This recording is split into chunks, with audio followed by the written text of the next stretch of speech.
The revolt of 1857 part 1। दोस्तों, आज हम बात करने वाले हैं 1857 के रिवोल्ट की, जिसे सिपोई म्यूटिनी, ग्रेट रिबेलियन या फर्स्ट वॉर ऑफ इंडिपेंडेंस जैसे नामों से भी जाना जाता है। इस रिवोल्ट की शुरुआत होती है 10 मई 1857 को मेरठ से, और ये धीरे धीरे नॉर्थ में पंजाब से लेकर साउथ में नर्मदा तक और ईस्ट में बिहार से लेकर वेस्ट में राजपूताना रीजन तक को कवर कर लेता है। रिवोल्ट की डिटेल्स में जाने से पहले इसके पीछे के कारण समझना जरूरी हो जाता है। तो आइए पहले उन्हें समझते हैं।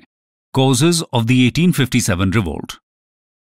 दोस्तों, 1857 के रिवोल्ट के पीछे कोई एक कारण नहीं बल्कि बहुत से कारण जिम्मेदार थे। यह रिवोल्ट नतीजा था ब्रिटिश कॉलोनियल रूल के 100 साल के अत्याचारों का। जी हां, 1757 की बैटल ऑफ प्लासी के बाद इंडिया में ब्रिटिश कॉलोनियल रूल की शुरुआत हुई थी, और तब से लेकर 1857 आने तक ब्रिटिशर्स ने बहुत से ऐसे काम किए थे जिसकी वजह से इंडिया के लोगों में उनके खिलाफ आक्रोश पैदा हो रहा था। इस आक्रोश को चिंगारी मिलती है 1857 में और शुरुआत होती है इंडिया के फर्स्ट वॉर ऑफ इंडिपेंडेंस की। आइए पहले आक्रोश के अलग अलग कारणों को समझते हैं। सबसे पहले बात करते हैं पॉलिटिकल यानी कि राजनीतिक कारणों की। Political causes. दोस्तों, British East India Company India में अपनी पावर और प्रेस्टीज को बढ़ाने के लिए जो कुछ भी पॉसिबल था कर रही थी। इसके लिए चाहे उसे अपने प्रॉमिसेस को तोड़ना पड़े या फिर ट्रीटीज को डिसऑनर करना पड़े, इसकी वजह से इंडियन रूलर्स को उनकी इंटेंशंस पर डाउट होने लगा था। और जब ब्रिटिशर्स सब्सिडियरी अलायंस और फिर डॉक्ट्रिन ऑफ लैप्स जैसी पॉलिसीज के तहत इंडियन स्टेट्स को एनेक्स करना शुरू कर देते हैं, तब जैसे पानी सर से ऊपर ही चला जाता है। सभी इंडियन रूलर्स के मन में यह डर आ जाता है कि अगला नंबर उनका ही हो सकता है। यही वजह थी कि बहुत से इंडियन रूलर्स 1857 के रिवोल्ट के समय ब्रिटिशर्स के खिलाफ हथियार उठा लेते हैं।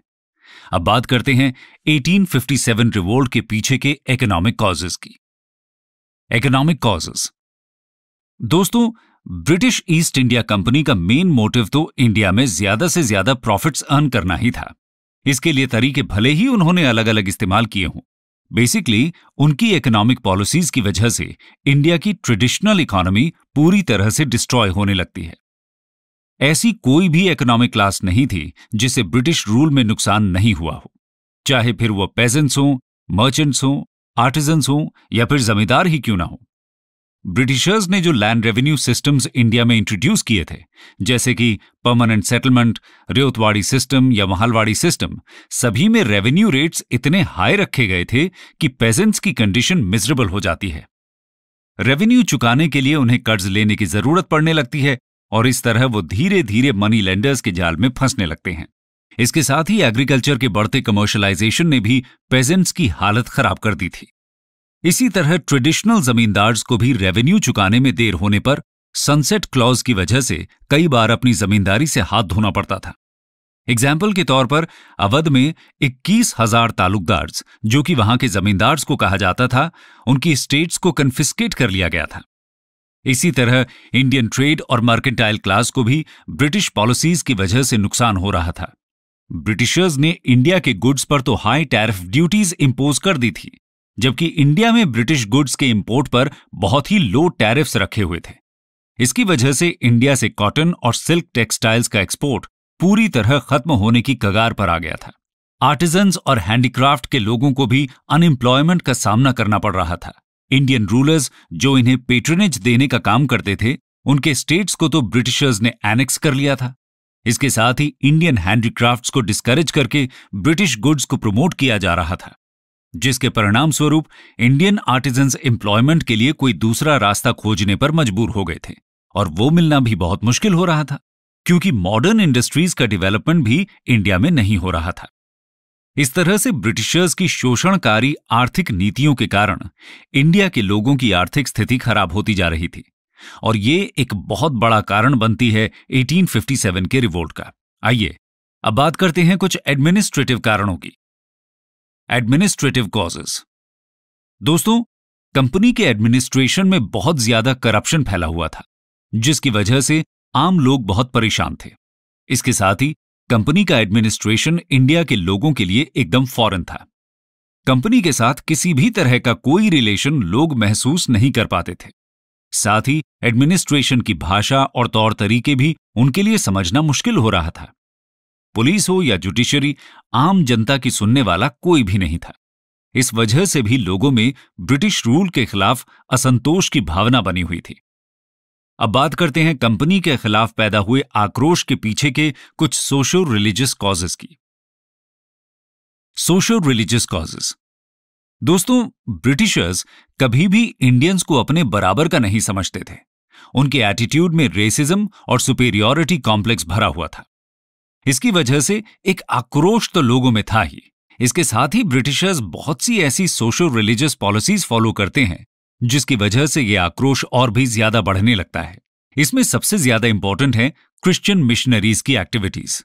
वो अलग अलग तरीकों से इंडिया के लोगों को कन्वर्ट करने की कोशिश कर रहे थे, जिसकी वजह से लोग उन्हें एक खतरे की तरह देखने लगे थे। इसके साथ ही ब्रिटिशर्स भी ऐसे कुछ कानून बनाते हैं जिससे लोगों को विश्वास होने लगता है कि ब्रिटिशर्स उनके रिलीजन को चैलेंज कर रहे हैं। इसके एग्जाम्पल्स हैं मंदिर और मस्जिद की जमीन पर टैक्स लगाने का डिसीजन, 1856 का रिलीजियस डिसेबिलिटीज एक्ट, जिसमें कहा गया था कि रिलीजन चेंज करने पर भी एंसेस्ट्रल प्रॉपर्टी में हिस्सा बना रहेगा। इसके साथ ही ब्रिटिशर्स के द्वारा किए गए कुछ सोशल रिलीजियस रिफॉर्म्स को भी लोग अपने ट्रेडिशंस में बाहरी दखल की तरह देखते हैं। फिर चाहे बात सती प्रथा पर बैन की हो, विडो रीमैरिज एक्ट पास करने की, या फिर वुमेन को एजुकेशन देने की, इन सभी रिफॉर्म्स की वजह से भी समाज के एक बड़े वर्ग में ब्रिटिशर्स के खिलाफ आक्रोश की भावना जन्म ले चुकी थी। दोस्तों, 1857 के रिवोल्ट की शुरुआत आर्मी के सिपॉयज के द्वारा हुई थी।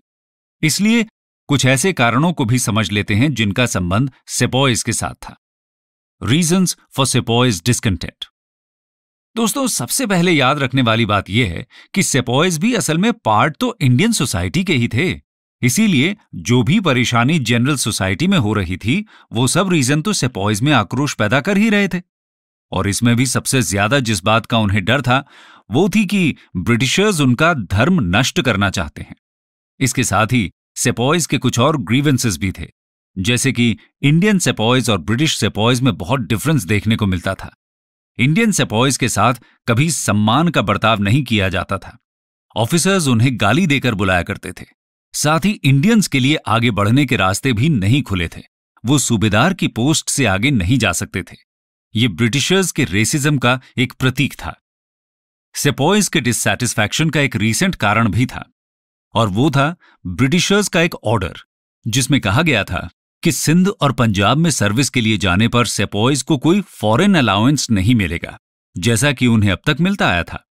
इसके साथ ही अवध का एनेक्सेशन एक बड़ा कारण था, क्योंकि ब्रिटिश आर्मी में काम कर रहे बहुत से सैनिक अवध को ही बिलोंग करते थे। इसलिए उनके लिए अवध को एनेक्स किया जाना उनके घर को एनेक्स करना जैसा था। इन सभी रीजंस की वजह से सिपॉयज के अंदर ब्रिटिशर्स के खिलाफ आक्रोश की आग सुलगने लगी थी। इस आग को विस्फोट में बदलने के लिए अब बस एक चिंगारी की ही जरूरत थी। और वो चिंगारी कब और कैसे मिलती है, आइए जानते हैं। Immediate cause. दोस्तों, 1857 रिवोल्ट के लिए चिंगारी का काम किया था एनफील्ड राइफल के इंट्रोडक्शन ने। इसके कार्ट्रिजेस पर ग्रीस्ड पेपर कवर हुआ करता था, जिसे राइफल में लोड करने से पहले मुंह से काटकर खोलना पड़ता था, और ये जो ग्रीस था वो सूअर और गाय की चर्बी से बनता था। इससे इंडियन सिपॉयज, चाहे वो हिंदू हों या मुस्लिम्स, बहुत गुस्से में आ जाते हैं। उन्हें लगता है कि ब्रिटिश गवर्नमेंट जानबूझकर ग्रीस्ड कार्ट्रिज के द्वारा उनका धर्म नष्ट करना चाहती है। इसका मतलब अब विद्रोह करने का समय आ गया है। दोस्तों, ये तो बात हुई 1857 के रिवोल्ट के पीछे के सभी कारणों की। आइए अब ये देखते हैं कि रिवोल्ट आखिर कब, कहां और कैसे शुरू हुआ था। The beginning and course of revolt. दोस्तों, जैसा कि हमने आपको शुरुआत में ही बताया था, 1857 का रिवोल्ट 10 मई को मेरठ से शुरू हुआ था और उसके बाद नॉर्दर्न और सेंट्रल इंडिया के एक बड़े हिस्से में फैल गया था। लेकिन मेरठ में आउटब्रेक से पहले भी विद्रोह के साइंस दिखने लग गए थे, जैसे कि 29 मार्च 1857 को बैरकपुर में यंग सोल्जर मंगल पांडे को फांसी दे दी जाती है, क्योंकि उन्होंने ग्रीस्ड कार्ट्रिज का यूज करने से मना कर दिया था और अपने ब्रिटिश ऑफिसर्स पर अटैक कर दिया था। इसी तरह के कुछ और भी इंसिडेंट्स ये इशारा कर रहे थे कि सिपॉयज में विद्रोह की आग लग चुकी है। और फिर मेरठ में आखिरकार विस्फोट हो ही जाता है। 24 अप्रैल को 3rd नेटिव कैवलरी के 90 जवान ग्रीस्ड कार्ट्रिजेस को एक्सेप्ट करने से मना कर देते हैं। इसलिए 9 मई को उनमें से 85 को आर्मी से तत्काल डिसमिस करके 10 साल की सजा सुना दी जाती है और जेल में बंद कर दिया जाता है। इस घटना से मेरठ में तैनात सभी सिपॉइज के दिल में विद्रोह की आग लग जाती है और 10 मई को वो अपने साथी जवानों को जेल से बाहर निकालकर अपने ऑफिसर्स की हत्या करके विद्रोह का बिगुल बजा देते हैं। सूरज ढलने के बाद सभी जवान दिल्ली की तरफ निकल पड़ते हैं और जब अगली सुबह ये सिपाही दिल्ली पहुंचते हैं तो वहां की लोकल इन्फेंट्री भी इन्हें ज्वाइन कर लेती है। वो भी अपने यूरोपियन ऑफिसर्स को मार के शहर को सीज कर लेते हैं। इसके बाद ये सोल्जर्स मुगल एम्परर बहादुर शाह जफर को इंडिया का एम्परर मानते हुए उन्हें अपने रिवोल्ट का लीडर चुन लेते हैं। इस एक्ट से ये सिपॉइज सोल्जर्स की म्यूटिनी को एक रेवोल्यूशनरी वॉर में ट्रांसफॉर्म कर देते हैं। इसके बाद अलग अलग जगह पर सिपॉइज विद्रोह करने लगते हैं और सभी दिल्ली की तरफ पहुंचने लगते हैं। मुगल एम्परर बहादुर शाह भी सिपॉइज के कहने पर और शायद उनके प्रेशर पर इंडिया के सभी चीफ्स और रूलर्स को लेटर लिखकर कहते हैं कि ब्रिटिश रेजीम के साथ फाइट करने के लिए एक कन्फेडरेसी को ऑर्गेनाइज किया जाए। नॉर्थ और सेंट्रल इंडिया के डिफरेंट पार्ट्स में सिपॉइज के रिवोल्ट के साथ साथ सिविल रिवोल्ट्स भी शुरू हो जाते हैं। सिविलियन पॉपुलेशन भी हथियार उठा लेती है और ब्रिटिशर्स के खिलाफ जंग में सिपॉइज के साथ खड़ी हो जाती है और देखते ही देखते इंडिया के एक बड़े हिस्से में क्रांति की ज्वाला जगने लगती है। 1857 के इस रिवोल्ट के स्टॉर्म सेंटर्स बनते हैं दिल्ली, कानपुर, लखनऊ, बरेली, झांसी और बिहार। दिल्ली में नॉमिनल और सिंबॉलिक लीडरशिप तो एम्परर बहादुर शाह जफर के पास थी, लेकिन रियल कमांड जनरल बख्त खान की लीडरशिप में काम कर रहे सोल्जर्स के एक ग्रुप के हाथों में थी। कानपुर में विद्रोह का नेतृत्व कर रहे थे नाना साहब, जो बाजीराव सेकंड के अडॉप्टेड सन थे। नाना साहब कानपुर से अंग्रेजों को भगा देते हैं और खुद को पेशवा डिक्लेयर करते हैं।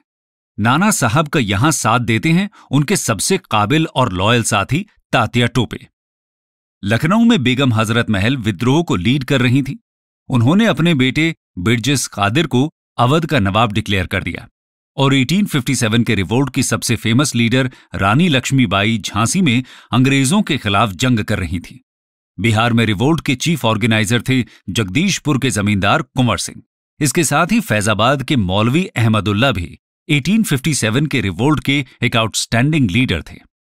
इसके अलावा बरेली के खान बहादुर खान, मेरठ के कदम सिंह, संभलपुर यानी कि ओडिशा के सुरेंद्र शाही, मथुरा के देवी सिंह, हरियाणा के राव तुलाराम, गोंडवाना किंगडम के शंकर शाह और रघुनाथ शाह भी 1857 रिवोल्ट के इंपॉर्टेंट लीडर्स थे।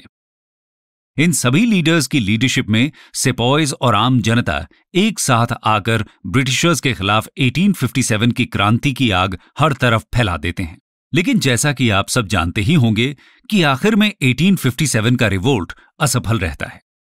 1859 का एंड होने तक ब्रिटिशर्स इस विद्रोह को पूरी तरह से दबाने में सफल होते हैं और फिर से अपना कंट्रोल एस्टैब्लिश कर लेते हैं। लेकिन ऐसे क्या कारण थे जिनकी वजह से 1857 का रिवोल्ट विफल हो जाता है और कैसे ब्रिटिशर्स इसे सप्रेस करने में सफल होते हैं? इसका जवाब आपको हम अपनी अगली वीडियो यानी कि 1857 रिवोल्ट के पार्ट 2 में देंगे। इसके साथ ही ये भी बताएंगे कि 1857 रिवोल्ट की इंपॉर्टेंस क्या है और इसके लॉन्ग टर्म क्या रिजल्ट्स रहते हैं।